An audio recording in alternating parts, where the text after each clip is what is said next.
All right, so this morning is going to be a little different. I don't know if you guys remember me saying something a few weeks ago about this being a fifth Sunday, and I'd like us to kind of shift things up. And on every time there's a fifth Sunday, I'd like us to be intentional about having a time where we share a testimony, where someone comes up and shares, right? And so this morning, rather than giving a regular sermon, I decided maybe I should be the first one to go on this testimony thing. Okay, so I'm going to share my testimony. Okay, but before I do that, just a reminder about what a testimony is. Okay, a testimony it's not about putting the spotlight on us, but it's about pointing to what God has done in our lives. Right? So, someone want to flip that last light on? I feel dark. Yeah. But thank you, Mary. Now you can see the glare off of my head. So anyways, when we share our testimony, when we speak about how he's met us, right, and how he's changed us, it actually strengthens others. This builds the church, right? It encourages each other. Okay? So as I'm sharing, like as I mentioned about this being a thing now that I'd like us to seek to do, I want this to also be an invitation to you guys to think about, what's the story that I could share when I have the opportunity to come up there on some Sunday and share my testimony, okay?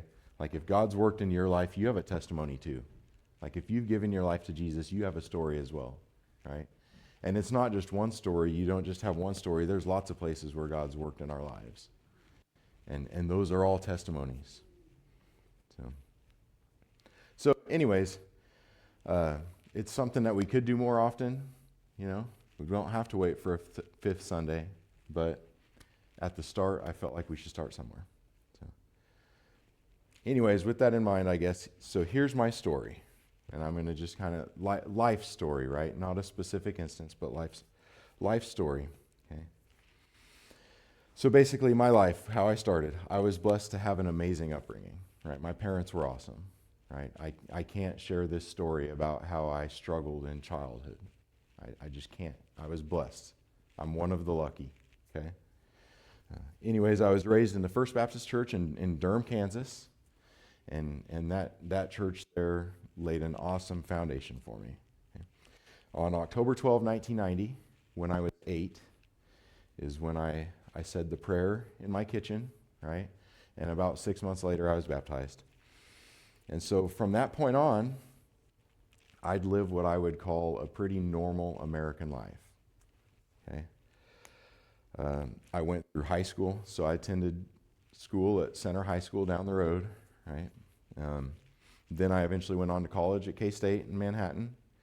And during those years, I'm going to say I was the typical, what you would call, successful student, right? I mean, I got good grades. I was involved in sports in high school. I was active in college, stuff like that. But really, my priorities, like when I think about college, I was thinking about this yesterday. So we went to the K-State game yesterday, and it was absolutely freezing, by the way. Like, that was 40-mile-an-hour wind. We were sitting with that in our face. But, yeah. At least they won, right? And we went as a whole family, so it was a blessing to be together. But anyways, I think back to that time of my life, and my priorities in life back then was basically going to K-State sporting events and playing video games. Like that was my priorities. And then on the weekends, I'd hang out with Ashley, right? That was life. I guess I can say through there, I made some stupid choices and all that, but I never really did anything that got me, in trouble with the law, right? So I did continue to attend church, and pretty much just did it when I was able to make it, like, when I woke up on time. If I woke up on a Sunday morning, I'd go, right? So, finished college, and then I had basically what I would call the first chunk of events in my life. So this chunk, a lot of small thing, or a lot of things that happen in a small time frame. So 2004, 2005, I graduated college. I married my high school sweetheart, Ashley. We settled into Salina, into a nice, luxurious one-bedroom apartment. And, right, you can laugh at that one. I got my first, what I would quote, real job in IT right out of college. And 3 months into that job, I was actually promoted to manager. So got kind of lucky in the fact that the manager moved to a different facility on the East Coast, and I stepped into that role.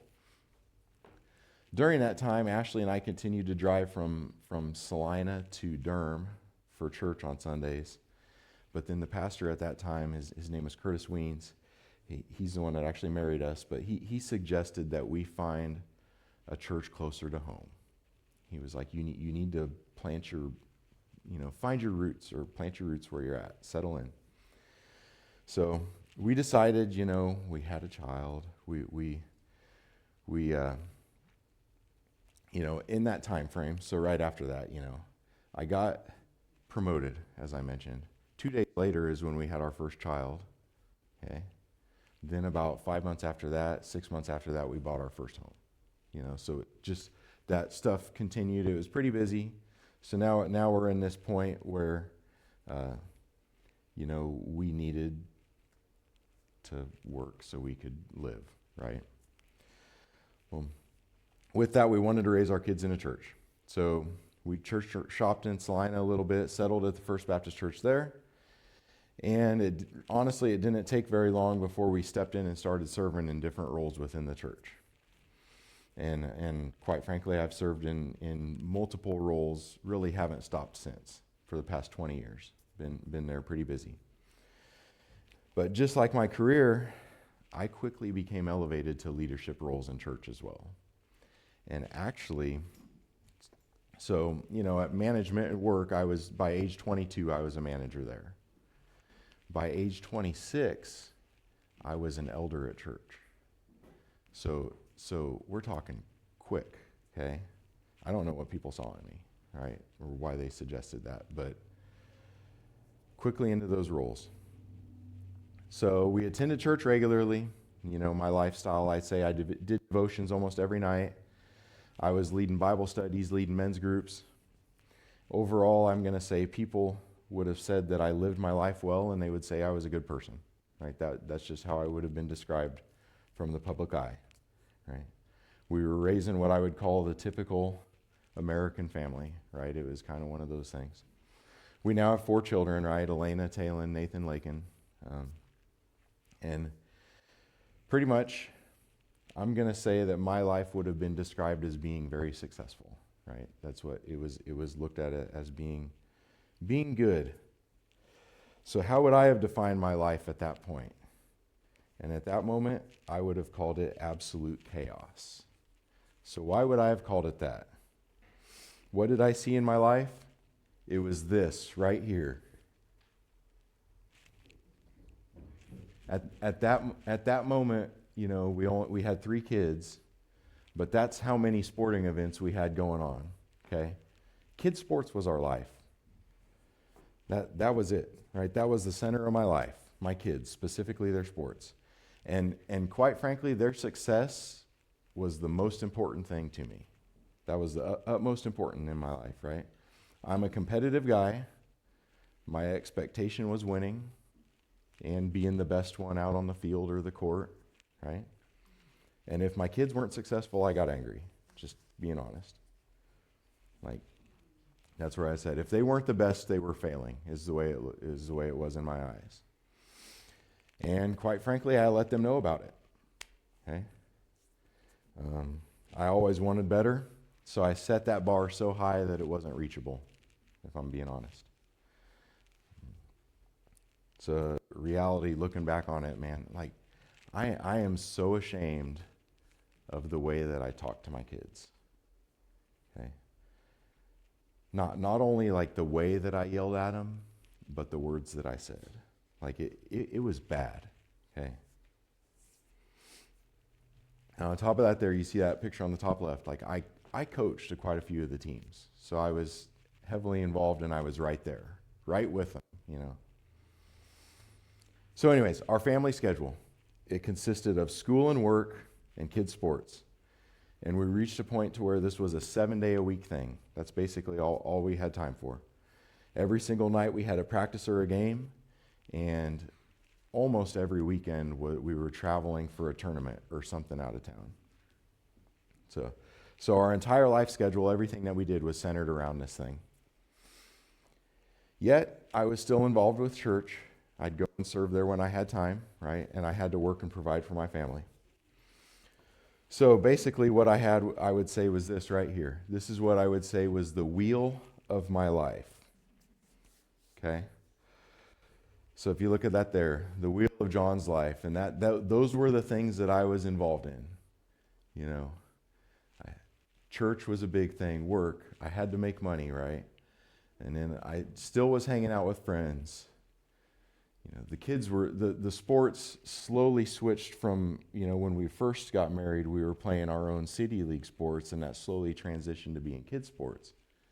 You know, then you had to have the family time. We got to throw Christ in there just because I go to church. And then my health was important, right? So what I felt like, it was like this, right? I had to chase it all around. Like I was bouncing all over the place trying to get this stuff done.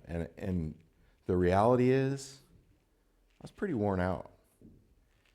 And that's what, with all the anxiety of trying to do all that stuff, that's why, I would describe myself as a very angry person. And I did it a lot. Like I popped off a lot. Our house was not very calm and sweet for quite a while. Anyways, so that leads up to the second chunk of events in my life. So this is now, we're going to jump up to 2015. And we're living this busy life, you know. Like, not only is our time consumed by this, but also like all our money is. It's not cheap to do this kid sports thing and travel every weekend. It's not. So we did what any smart family would do at that time. Okay? We purchased a new home. Right? So, obviously the result of that, now I'm more stressed about money. But it's funny how God works, okay? Because after we settled into that home, I was now approached by 3 different people about a job opportunity. And so I applied for that job opportunity. And when I applied, I knew, like at the moment that I hit apply, that I was going to have a choice. Like there was no doubt that the Lord was saying, this is your job if you want it. So now I have this new stress thing on me, which is, which job am I going to pick? Okay, which am I going to pick? Well, anyways, that next weekend, God's timing, is the first time that I have attended an event called Men's Encounter. Okay? You guys have heard me talk about this before. So anyways, given my life situation at that point, like here's what I said to the Lord going into that. Like I said a prayer, and I said, Lord, going into this weekend, I'd like you to show me what job I should take. That was my prayer, because that was the biggest thing in my mind at that time. That was my biggest worry.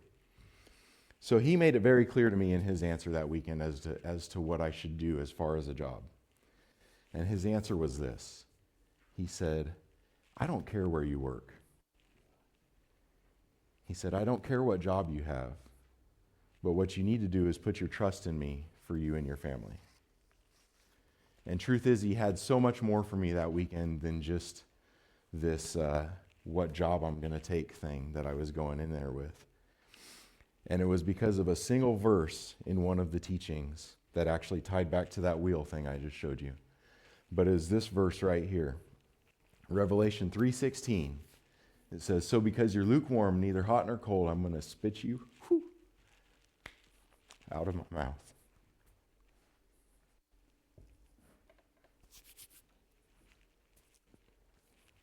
I tell you what, it was like I saw the giant arm from heaven come out of the clouds and point to me when this verse was read. And it was like, I'm speaking to you. It's like, you're the one that's lukewarm, okay? So at that moment, I was convicted. Like, Like, the reality is, like, at that moment, I realized that I was living a life that I believe was on a path for hell. Okay? It's because I was lukewarm. I was one person when I was at church, but I was another person the rest of the week. I would describe myself, the words that I would use is that I was a fake Christian. Okay? I was fake. I was splitting my life between acting like I followed Christ when I was at church, but then being a part of the world the rest of the week. So, that's when I would say January 29, 2016, when I was 34, that's the day that I committed to my life to living for Christ. Okay? I was on my knees in that conference room in Augusta, Kansas. Okay? That's when I prayed a different prayer. And this time, I apologized to the Lord for not taking him serious. Okay? And I told him that he was now the Lord of my life, and I was committed to that. Okay? So, although I said the prayer at age 8 and had been involved in church for years, I now look back and realize I wasn't saved at that point. Okay? I'd just been doing, quite frankly, what I felt was right and what I felt I was supposed to do, stuff like that, just to, kind of one of those go to church to make my parents happy kind of things. Okay. That's what I'd been doing. My entire church life, it had been focused on making sure that I looked like I was doing the right things and then had the knowledge to back it up. Okay. However, I had a totally separate life from my church life. When I was at home, again, an entirely different man. Again, nothing illegal or what would be considered extremely wrong by the world standards, but I wasn't. I was definitely not living up to what a follower of Christ was. Another verse, 2 Corinthians 5:17. Therefore, if anyone is in Christ, he is a new creation. The old has passed away. Behold, the new has come. Like, I'd heard this verse a lot, right? A new creation, right? That verse now made sense to me. Okay? The changes in my life from that moment are completely obvious. Okay? It's like I could have just snapped my fingers at that moment and said that I'm now a new man. Like, one of the visible things would be my emotions. Like, you guys see me cry up here almost every week. Right? And that's something that I honestly couldn't tell you that I really ever cried in my life before that, at least not as a, adult.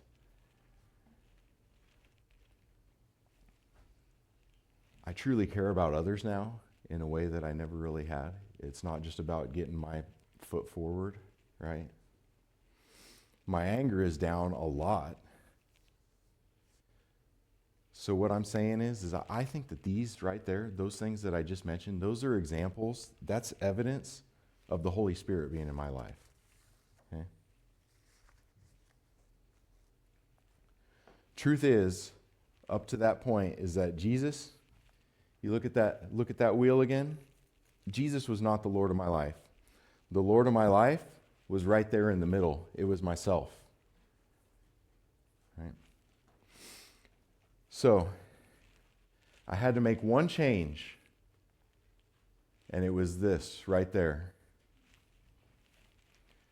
I had to shift the spots between myself being the center of my life and Christ being the center of my life. And now, my life is totally different. So did we have to change totally what we were involved in? Not really. Like, yeah, maybe there's a few things that I don't do anymore that I used to, but not that much. My kids still play sports, right? But what I view as a priority is way different. Like, I'm not really involved in coaching anymore because I saw how that just being in that situation would stir up that root of anger. Not as healthy, right? So I stepped out of that. But see, we no longer build our entire life schedule around their sports. We have other priorities. Along with that, I still serve in the church, right? I still work in IT. I haven't changed my job there. But what I do make a priority now is serving the Lord. And then also, I'm going to say, raising my family and raising my kids right? Serving the Lord and serving my family. See, I want them all to have a relationship with Christ too. And I want them to have a real relationship with Christ, their own relationship, not one just because mommy and daddy want them to. Right? See, our family, though, we still have this crazy busy schedule, right? But the way that I approach it is completely different now. Because since Jesus has control of my life now rather than myself, I'm not getting angry all the time. I'm not stressed. I don't have as much anxiety. I just live life in the moment. Right? So, one of the steps that I've taken to give him control. See, for me, I no longer study the Bible because I feel like I have to. It's now something I want to do. I'm not 100% successful here, but almost every morning since that event in 2016, I get up and the first thing I do is spend time with my Lord, right? And trust me, like I can tell you the mornings where I miss doing it, like it affects my whole day. It really does. Now that I'm living a life in communion with the Holy Spirit, serving the Lord's a priority in my life. And I strongly care about serving in ministries that impact the lives of others. And so that's where I go back. So like this men's encounter thing, I haven't missed one since that first time. And the reason is because the Lord used that event to wake me up to my lukewarm reality. Okay? But he shows up every time. I've witnessed the Lord use that event so many times to free men from the bondage that they had themselves in, right? And the freedom that they received when they fully surrendered their life to him. And I'm not talking like a partial surrender, but a full surrender. Like that. So when you see the Lord working through something, you want to keep using that to try to impact more lives, right? That being said, guys, here's the plug. Like, if you've never been to a men's encounter, you've got to come check that out. Okay? Like the next one's at the last weekend in January, okay? I know that you're not going to regret it, investing 2 days to give the Lord a chance to speak to you in a way that he knows that you need to hear, okay? Anyways, another area where I've continued to serve is in the local church, specifically like in the area of leading men's groups and leading youth group. Like those are two areas where I feel like I recognized my calling to be a teacher. Okay, so I've tried to be obedient to that. Well, anyways, in the last couple of years, this has now shifted into this little preaching thing that I'm still trying to figure out where the Lord's calling that all to, right? But this pastoral role here at Rock Island, which is I'm thankful and excited about, right? So how did this come about? I don't know that I've ever given you guys the story of how this all came about either. So in August of 2023, I'm at a men's encounter, right? And it was a Sunday morning, and those of us that go to all these men's encounters, we wake up pretty early in the mornings. So I'm up at like 5 a.m. It's the last day of encounter. The Lord moved in an amazing way the night before, right? I had the opportunity to speak some things into some men's lives that I know was making a real difference, right? So I felt fulfilled. Like I felt like I was fulfilling my purpose with some of the callings, like the opportunities that the Lord had been giving me. So I'm brushing my teeth and I look in the mirror and I was just thanking God. And at that moment, I stopped brushing my teeth and I just stood there and I prayed and I said, Lord, like, I know you have more for me, so what's next, right? So, like, what's the next step that you need me to take to be obedient to you? So I prayed that and then I started my day, okay? Well, that same morning, Ashley actually came here to a worship service. I don't know if you guys that were here remember her just showing up out of nowhere, right? So I think it was that prior week that we had attended Stan's memorial service out at the center football field. And so we had been at that service. We had heard Deb give the message there, which to us, this is Mr. and Mrs. Wiles, right? It's not Stan and Deb, but anyways. But in true Deb fashion, she gave one of the most direct, one of the most clear messages about the gospel that we'd ever heard, right? And this was to a large audience that truly needed to hear it. Like it blew us away. So that's where Ashley was. We're sitting there, and she says to me, she's like, I want to go to that church in Herington and hear Deb preach. So we're walking through the line, shaking hands, and she's like, well, Deb, I want to come hear you preach sometime. And I'm pretty sure that's when Deb was like, well, this is going to be my last week. I'm retiring. So, okay, yeah, you guys laugh, right? Because we know how quick that retirement. But anyways, so Ashley came here to what she believed was Deb's last service, right? At that service, it was mentioned here that you guys were looking for people to fill the pulpit, to kind of create that rotation.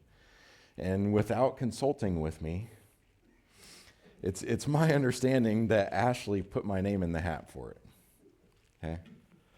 And after doing so, she sends me this text message that just says, call me when you can. So, okay.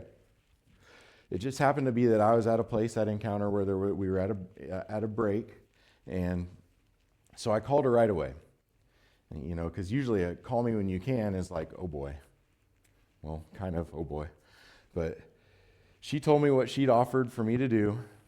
Well, here's the funny thing, is just prior to that, like probably 20 minutes or so, within a 20-minute time frame before that, I had been approached by someone who attended the church where I grew up in Durham. And he asked me if I'd be willing to come to Durham to preach a couple times. And so, initially right then I was like, I've never done this thing. I'm going to have to think and pray about that. I'll get back to you, right? That's what I said. But then after I got the call from Ashley, then that was the Lord saying, yeah, this is something you're supposed to go do. So I walked right back down to that guy and I said, yes, I'll be there. So the next month, I preached twice in Durham. And then 2 months later, I came and had my first message here. And which I guess I would say eventually leads us up to where we are today, right? So that's how that all came about. And so that's where now, I decided to start pursuing a little bit of education about how to preach effectively and stuff like that. So one step at a time, right? So if I had to summarize it all up, for most of my life, I've lived with one foot on each side of the fence, right? But it was this verse right here, this passage, Revelation 3:15 and 16, right? I know your works. You are neither cold nor hot. Would that you were either cold or hot. So because you're lukewarm and neither hot nor cold, I will spit you out of my mouth. See, lukewarm, that's what I was. I wasn't cold and I wasn't hot. So how was I lukewarm? What was that? See, I was just like my environment. Like, take coffee, take a hot cup of coffee, set it on the counter, and eventually it's going to be the same temperature as the room, right? Take a cup of ice cold water and set it on the counter, and it's eventually going to be the same temperature as the room. See, when John went to church, he acted like a good person who goes to church. But when John was in the world, he fit right into that place just fine. See, I had become just like my environment. Wherever I was at is what I would become. And Jesus, he tells us in these verses right here, he says he finds it disgusting. He says, I will spit you out of my mouth. And the Greek word for that right there is talking about projectile vomiting, like spitting you as far away as I can, right? He finds it disgusting. James 4:4 says, you adulterous people, do you not know that friendship with the world is enmity with God? Therefore, whoever wishes to be a friend of the world makes himself an enemy of God. See, we can't have both. Like, it's either the world or it's God. And by sitting on the fence, that's choosing the world over God. That's the reality. And for me, I spent 26 years of my life on that fence. And at age 8, see, I recognized Jesus as my Savior. I said the prayer. But did I mean it? You know, I look back, there's no fruit in my life to show that it was genuine. Okay? But at age 34, that's when I made him my Lord. And there's a difference. See, at age 34, that's when I got off of the fence and I put both feet on Jesus' side of the fence. See, fully surrendered, fully submitted to whatever he was calling me to. So here's what I learned in my experience, okay? Is that it's not what you say in your prayer that's going to give you salvation, but the key is that you truly mean what you say. It's what's in your heart. Like, I know there's many others out there that are just like I was. See, we're trained in America to have instant gratification. We're trained in America to take the easy road. We're trained in America to get what we want in that moment. You know, say this prayer, get baptized, and your ticket to heaven is punched. See, my hope and prayer is that many eyes of many, what I'm going to call American Christians, are going to be opened, and that they're going to recognize that they need to truly make Jesus the Lord of their life. Because here's the thing, church, is that eternal lives are at stake. Like, our country, our entire world, it's deceived. It's bottom line right there, okay? And that's my heart. That's why I'm in ministry. Is, see, I want to see other people to come to Christ, and not just to know about him and play church, but to truly make him Lord. Because here's the thing, is you can't fake it till you make it with God. You can't. It's got to be real. It's got to be genuine. You've got to have both feet on Jesus' side of the fence. But once you're on that side of the fence, your work's not done. See, a life submitted to the Lord is going to reach out to others. So while you keep both feet firmly planted on this side of that fence, you need to start reaching back to the fence. So you need to reach back, and you need to be pulling people off of the fence that are sitting on it, and you need to reach across the fence and pull people over that are on the other side. Because, see, we need to be reaching back into the world so that we can continue to reach more people with this good news. But you can't pull people over the fence if your feet aren't planted on the other side. Right? So my question for you today is this, is where are your feet planted? You know, what side of the fence are you on? Or are you sitting on the fence? Yeah. If you're sitting on the fence today, it's time to get off, okay? Stop trying to live in two worlds. Stop trying to blend into whatever environment you're standing in at that time. Like, stop settling for a lukewarm, room temperature faith that makes no impact and produces no fruit. Because, see, Jesus didn't die on a cross so that way we could kind of follow him. Okay? He didn't raise from the dead so that way we could sort of obey him. He didn't call us into the world so we could just sit comfortably on a fence. He's calling you today to choose. He's calling you to put both feet firmly on his side, to make him not just your Savior but your Lord, and to surrender, not halfway, not when it's convenient, not when you feel like it, but fully. Maybe you are off the fence, though. Maybe you do have both your feet firmly planted on this side. So then this is my next question for you, is who are you pulling over the fence? Because the world is deceived, right? People are lost. Eternal lives are at stake. And God, he wants to use you. He wants to use every single one of us to do his work. He wants you to reach back to your family. He wants you to reach back to your friends. He wants you to reach to the people, like whoever he's placed in your life, okay? Pull them to Jesus with your words, with your life, with your example. Be real, okay? For me, I stepped off the fence when I was 34, and it changed everything. And I've never regretted that choice. Today, you face the same choice, okay? You can keep living split, or you can surrender fully to Jesus, because it's time to get off the fence. Amen.